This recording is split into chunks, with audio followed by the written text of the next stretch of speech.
Good morning, students. Myself, Dr. Indresh Kumar, working as a PGT chemistry lecturer in Suru School, Rewadi. Class 11th Chemistry, Unit number 5, States of Matter. In yesterday class, we have already discussed two gaseous law. First one, Boyle's law, and second one, Charles law. Today we will discuss next gas law, Gay-Lussac law, oblique Amonton law, Gay Lussac law oblique Amonton law. तो देखिए बेटा इसके अंदर it state that at constant volume, बेटा जो volume है वो क्या लेंगे इसके अंदर, कांस्टेंट लेंगे। इंक्रीजिंग टेम्परेचर, जैसे टेम्परेचर इंक्रीज करेंगे increase the pressure of gas, pressure जो है गैस का वो भी क्या होगा, इंक्रीज होगा। वॉल्यूम जो है यहाँ पर कांस्टेंट होगा, बिकॉज ऐसा क्यों होगा, वैन टेम्परेचर इंक्रीजेज, जब आप टेम्परेचर इंक्रीज करेंगे तो जो गैसेस मॉलिक्यूल्स है वो मूवमेंट होगा और फास्ट मूवमेंट होगा, और they exert more force on the walls of container. ये क्या करेंगे, जो कंटेनर की जो वॉल है उस पर मोर फोर्स अप्लाई करेंगे, जिससे क्या होगा, प्रेशर भी क्या हो जाएगा, इंक्रीज हो जाएगा। तो इस लॉ के अकॉर्डिंग अगर अपन बात करें तो बेटा अगर वॉल्यूम अपन कंसिडर कर रहे हैं कांस्टेंट, तो आपको ध्यान रखना है पी जो है, प्रेशर जो है वो डायरेक्टली प्रोपोर्शनल किसके हो गया, टेम्परेचर के। इस प्रोपोर्शनल के साइन को अगर हटा दें अपन तो पी इक्वल टू क्या हो गया, के टी। यहाँ पर अगर आपसे पूछे के क्या चीज़ है तो आप कह सकते हैं जो के है वो क्या है, गैल उसे कांस्टेंट है, ठीक है। और इसी को मैं ऐसे लिख सकता हूँ P by T equal to K, P by T equal to K. तो यहाँ पर जो फाइनल फॉर्मूला बन गया P one upon T one equal to क्या आ गया, P two upon T two. और जब यहाँ पर बेटा अपन वॉल्यूम कांस्टेंट ले रहे हैं तो ग्राफिकली अगर इसको अपन देखें तो देखिए ध्यान से, प्रेशर और टेम्परेचर के बीच में अपन ग्राफ ले रहे हैं, टेम्परेचर एक्स एक्सिस पर ले रहे हैं और जो प्रेशर है वो वाई एक्सिस पर ले रहे हैं। तो यहाँ पर एक स्ट्रेट लाइन अपने को ऑब्टेन हो रही है ओरिजिन से, और इसलिए इस ग्राफ को अपन ने क्या नाम दे दिया, आइसोकोर नाम दे दिया। आइसोकोर का मतलब ध्यान रखना, जहाँ पर वॉल्यूम क्या हो, कांस्टेंट, आइसो का मतलब इक्वल होता है। तो ये अपना थर्ड लॉ था गैसेस लॉ का। और अब अपन डिस्कस करेंगे बेटा फोर्थ लॉ, आवोगाद्रो लॉ।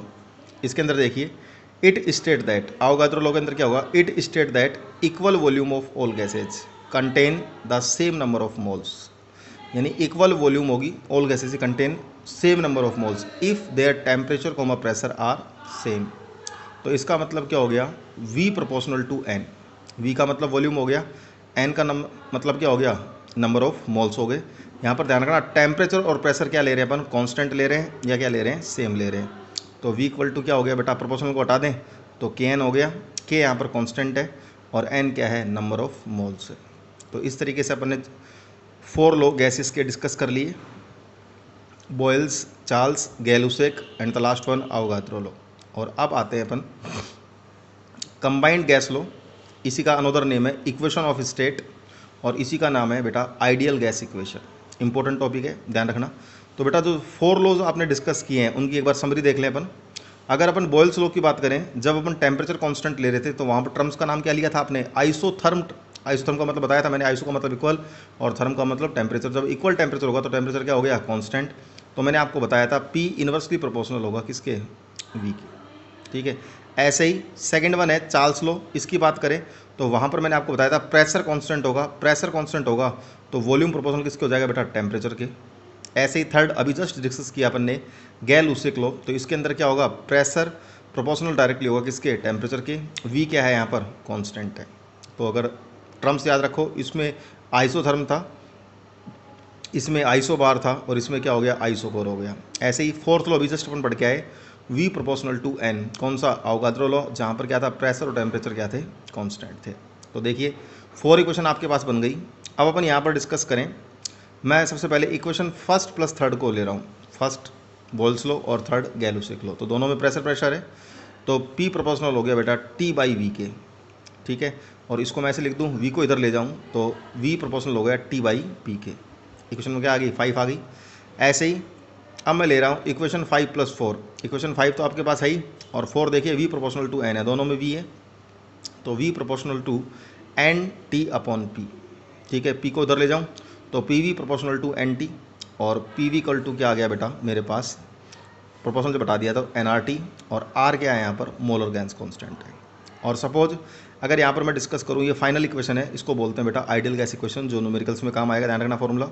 अगर मैं यहाँ पर बात करूँ फॉर 1 मोल ऑफ गैस, तो आपको ध्यान रखना है, अगर मैं 1 मोल ऑफ गैस की बात कर रहा हूँ तो जो आइडियल गैस इक्वेशन हो जाएगी वो क्या हो जाएगी, एन की वैल्यू जब यहाँ पर 1 हो गई तो पी इक्वल टू क्या बचेगा बेटा, आर टी बचेगा। तो ये था आइडियल गैस इक्वेशन। अब इसका सेकंड फॉर्म देखते हैं। तो सेकंड फॉर्म अगर इसका देखें अपन, तो ध्यान से देखिए, सेकंड फॉर्म के अंदर ये P1 V1 और T1, ये बेटा P2 V2 और T2, ठीक है। और यहाँ पर मैंने क्या ले लिया, P2 V और T1। तो देखिए P1 V1 T1 direct way के अंदर P2 V2 T2, और ये P1 V1 T1 से स्टेप फर्स्ट के अंदर कंसिडर किया है, और ये स्टेप सेकंड के अंदर, ये दोनों जो है इनडायरेक्ट वे है। अब इसको समझिए आप, 2 स्टेप के अंदर इसको कंप्लीट करेंगे अपन। देखिए फर्स्ट स्टेप की बात करें तो step firstly suppose volume of A given mass of a gas changes हो रहा है V1 टू V, ये V1 है फर्स्ट स्टेप के अंदर, किस में चेंज हो रहा है, V के अंदर। वैन प्रेशर चेंज किस में हो रहा है बेटा, P1 टू P2 में हो रहा है। तो इसके अकॉर्डिंग बात करें, according to Boyle's law, temperature यहाँ पर क्या है, कांस्टेंट टेम्परेचर है T1, तो अकॉर्डिंग टू बॉयल्स लॉ बात करें तो P1 V1 इक्वल टू क्या हो गया, P2 V, P1 V1 equal to क्या हो गया बेटा, P2 V। तो इसके अंदर देखिए ये यहाँ पर जो V2 था, मैंने आपसे क्या कहा, given mass of a gas changes from V1 to V, तो P1 V1 equal to P2 क्या आ गया, V आ गया। तो इसी तरह इसको बोल दें V equal to P1 V1 upon P2, ये तो फर्स्ट इक्वेशन आ गई। अब देखिए now suppose that the volume V changes to V2, V changes to V2, V1 तो कंसिडर किसमें किया, V के अंदर, और V changes to V2 when the temperature change from T1 to T2 at constant pressure P2। जब constant pressure ले लिया तो कौन सा लो आएगा, चार्ल्स लो आएगा। क्या बताया था, V1 upon T1 equal to क्या होता है, V2 अपॉन T2। ऐसा क्यों बताया, क्योंकि मैंने बताया था चार्ल्स लो के अंदर V डायरेक्टली प्रोपोर्शनल किसके होगा बेटा, टेम्परेचर के होगा। तो देखिए अब V changes to V2, V changes to V2, तो इसका मतलब यहाँ पर जो V1 था वहाँ V ले लिया अपन ने, upon T1 equal to V2 upon T2। तो इसके अंदर देखिए V2 इक्वल टू क्या हो गया, V into T2 upon T1, ठीक है। ये क्वेश्चन क्या आ गई मेरे पास, सेकंड आ गई।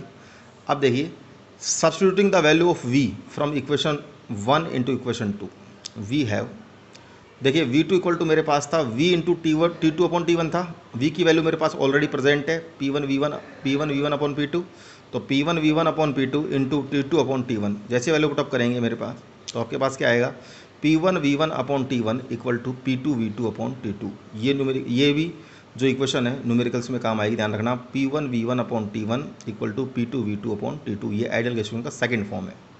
Is that clear. तो आइडियल गैस इक्वेशन वैसे वेरी इंपॉर्टेंट है, डायरेक्टली डेरिवेशन दिमाग में सेटअप नहीं रखे आप, डायरेक्ट अगर ये फॉर्मूला भी रखते हैं, आइडियल गैस इक्वेशन का डेरिवेशन एग्जाम के अंदर पूछता है, डायरेक्ट ध्यान रखना आइडियल गैस इक्वेशन का डेरिवेशन। बट ये जो सेकंड फॉर्म है इसका अगर फॉर्मूला भी आप माइंड के अंदर सेटअप रखते हैं तो न्यूमेरिकल्स में काफ़ी काम आएगा।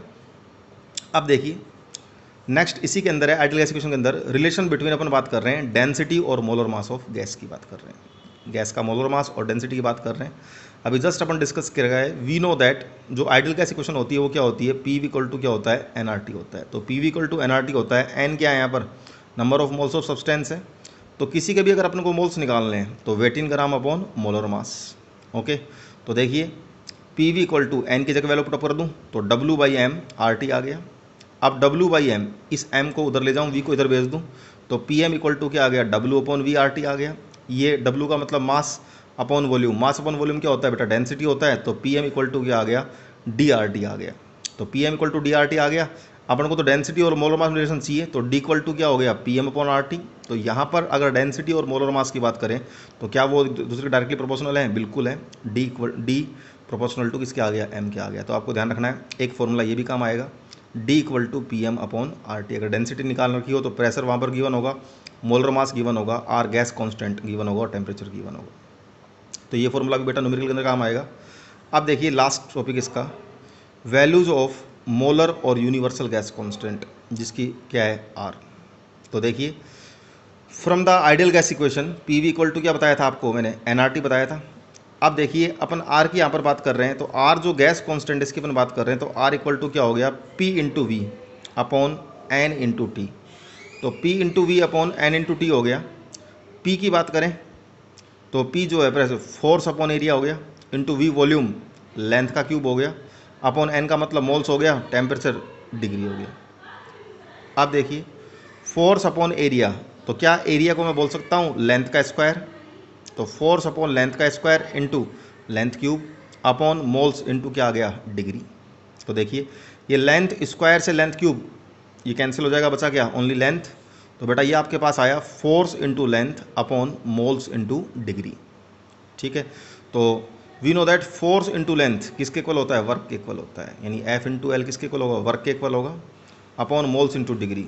तो यहाँ पर आर का मतलब क्या हो गया, वर्क डन पर मोल पर डिग्री। ये मीनिंग होता है इस यूनिवर्सल गैस कांस्टेंट का कि वर्क डन पर मोल पर डिग्री। तो इस तरीके से बेटा आपको ध्यान में रखना है। ये अपन ने कर लिया, जो मोलर गैस कांस्टेंट था, यूनिवर्सल गैस कांस्टेंट था, उसके बारे में डिस्कस कर लिया। डेंसिटी वाला फॉर्मूला आपको ध्यान रखना है, तो एक बार मैं वापस रिवाइज कर देता हूँ बेटा। ये फॉर्मूले सारे आपको टिप्स के ऊपर याद होने चाहिए इस चैप्टर के, ठीक है ना। हाँ जी, गैस फ्लूइड लॉ में P1 T1 upon T1 equal to P2 upon T2 था। अवोगाद्रो के अंदर V प्रोपोर्शनल टू N यानी V इक्वल टू Kn था। आइडियल गैस इक्वेशन अभी जस्ट मैंने आपको बताया, P इक्वल टू क्या होता है, nRT होता है। इस आइडियल गैस में सेकंड फॉर्म भी मैंने आपसे कहा क्या होता है, P1 V1 upon T1 equal to क्या होता है, P2 V2 अपॉन T2। और डेंसिटी अगर आपसे निकलवाए तो उसके लिए क्या फॉर्मूला होगा, D equal to PM upon RT। Okay बेटा, थैंक यू बेटा, हैव ए नाइस डे।